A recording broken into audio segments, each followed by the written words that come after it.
ವಾಲ್ಮೀಕಿ ನಿಗಮದಲ್ಲಿ ಆಗಿರುವಂಥ ಹಗರಣ ಹಿಂದೆ ಸಿದ್ದರಾಮಯ್ಯನವರು ಮುಖ್ಯಮಂತ್ರಿಗಳಾಗಿದ್ದಾಗ ನಾಗೇಂದ್ರ ಅವರು ಈ ಹಗರಣದ ಪ್ರಮುಖ ಆರೋಪಿ A1.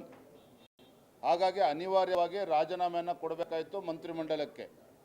ತದನಂತರದಲ್ಲಿ ಏನೇನು ತೊಂದರೆ ಅನುಭವಿಸಿದ್ರು ನಿಮಗೆಲ್ಲ ಗೊತ್ತಿರುವಂಥ ವಿಚಾರ. ನಾನು ಮತ್ತೆ ಹೊತ್ತು ಪುನರುಚ್ಚಾರ ಮಾಡ್ತಾ ಇದ್ದೇನೆ, ಭ್ರಷ್ಟಾಚಾರಕ್ಕೆ ಜಾತಿಯ ಬಣ್ಣವನ್ನು ಯಾರೂ ಕೂಡ ಕಟ್ಟಬಾರ್ದು.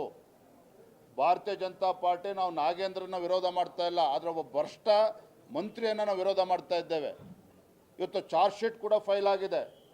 ಕ್ಲೀನ್ ಚಿಟ್ ಕೊಟ್ಟ ಮೇಲೆ ಮತ್ತೆ ಮಂತ್ರಿ ಆಗಲಿ, ನಮ್ಮದೇನು ತಕರಾರಿಲ್ಲ.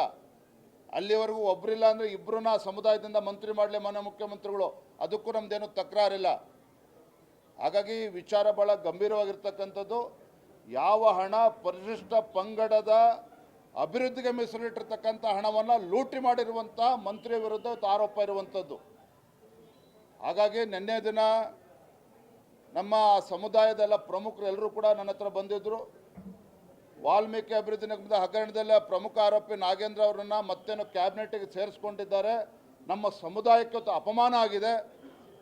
ರಾಜ್ಯಾದ್ಯಂತ ನಾವು ಹೋರಾಟ ಮಾಡಬೇಕು, ಪಾದಯಾತ್ರೆ ಮಾಡಬೇಕು, ಪ್ರತಿಭಟನೆ ಮಾಡಬೇಕು ಅನ್ನುವ ಅಭಿಪ್ರಾಯನ ಅವ್ರು ಕೊಟ್ಟಿದ್ದಾರೆ. ನಾನು ಎಲ್ಲ ನಮ್ಮ ಹಿರಿಯರ ಜೊತೆ ಚರ್ಚೆ ಮಾಡಿ ಆಮೇಲೆ ನಿಮಗೆ ತಿಳಿಸ್ತೇನೆ ಅನ್ನೋ ಮಾತನ್ನು ಅವ್ರಿಗೆ ಹೇಳಿದ್ದೇನೆ. ಯಾವುದೂ ತೀರ್ಮಾನ ಆಗಿಲ್ಲ.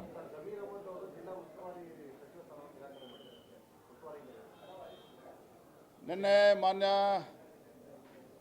ಜಮೀರ್ ಅಹಮದ್ ಅವರು ಮುಖ್ಯಮಂತ್ರಿಗಳಿಗೆ ಪತ್ರವನ್ನು ಬರೆದು ವಿಜಯನಗರ ಜಿಲ್ಲೆ ಉಸ್ತುವಾರಿನೂ ಕೂಡ ಬೇಡ, ಸ್ವಾತಂತ್ರ್ಯ ದಿನಾಚರಣೆ ಅಂಗವಾಗಿ ಅಲ್ಲಿ ಹೋಗಿ ನಾವು ತ್ರಿವರ್ಣ ಧ್ವಜವನ್ನು ಹಾರಿಸೋದಕ್ಕೂ ನನಗೆ ಪುರ್ಸೊತ್ತಿಲ್ಲ, ಪಕ್ಷದ ಸಂಘಟನೆ ಮಾಡಬೇಕು, ಉಪಚುನಾವಣೆಯನ್ನು ಎದುರಿಸಬೇಕು, ಹಾಗಾಗಿ ನನಗೆ ಜವಾಬ್ದಾರಿ ಬೇಡ ಅನ್ನೋ ಮಾತನ್ನು ಹೇಳಿದ್ದಾರೆ.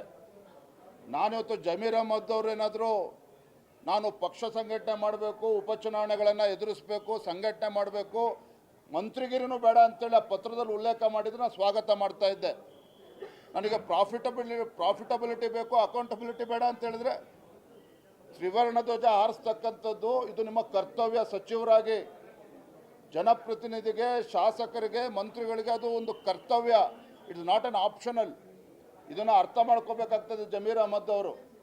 ಹಾಗಾಗಿ ಈ ಹೇಳಿಕೆ, ಈ ಪತ್ರ ತಾವೇನು ಕೊಟ್ಟಿದ್ದೀರಿ, ಆ ಸ್ಥಾನಕ್ಕೆ ಇವತ್ತು ಅಪಮಾನವನ್ನು ಮಾಡಿದ್ದೀರಿ. ಈ ತ್ರಿವರ್ಣ ಧ್ವಜಕ್ಕೆ ಅಗೌರವವನ್ನು ತೋರಿಸ್ತಕ್ಕಂಥ ಕೆಲಸ ನೀವು ಮಾಡ್ತಾ ಇದ್ದೀರಿ.